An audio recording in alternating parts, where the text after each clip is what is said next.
Hello and welcome back. In this project we're going to build another simple game.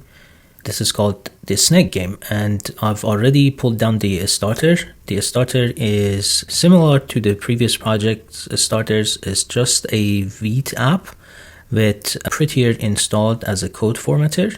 So if you were to go and open it in the terminal and do pnpm install to install all the dependencies and then do pnpm dev, you're gonna get the app running. And so you can get this URL, drop it here and open it up, and you're gonna see that it's basically empty. There's nothing in there. And so if you look at the index.html, you realize that we've got not much going on here. If you look at the sourceful, you also see that we've got not much going on here. And what we will do in this video is to start setting up the game board where we're supposed to display the snake and play the game. So let's go back to the index.html, and what I want to do here is to add a div, and I'm gonna give this ID of board, and we're gonna stick to one div here and use JavaScript to build the application basically in this board. And what I'm planning for it is to create a board with something like 400 cells, where we can use some of the cells as like the body of the snake, the head of the snake, the food, and move the snake around. So let us go to into style CSS, and I'm gonna copy some styling from the lecture notes and put it in here. So you can get this too from the lecture notes and save this. So all you see here is a bit of a styling so that we have a clear area where the div is. It's a 400 pixel by 400 pixel square.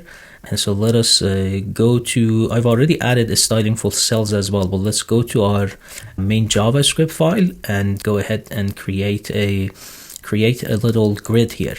So let's say const grid size, and I'm gonna say 20. And then what I will do is I'll get the board. So document get element by ID and give it the ID of board. Then I'm going to create a loop. So let's say for I start at 0, I less than grid size times grid size, I plus plus. Now let's create a cell. So I do this by saying document.create element. We're going to create a div, and then I want to assign this cell style to it. So cell.classList.add, and then I want to add this div to the board. So board.appendChild, give it the cell. Okay, now you're gonna see the cells are highlighted, and so this is gonna give us 400 cells, a 20 cell by 20 cell. It is ready for the snake. We're gonna be creating the snake and displaying it here in the next video.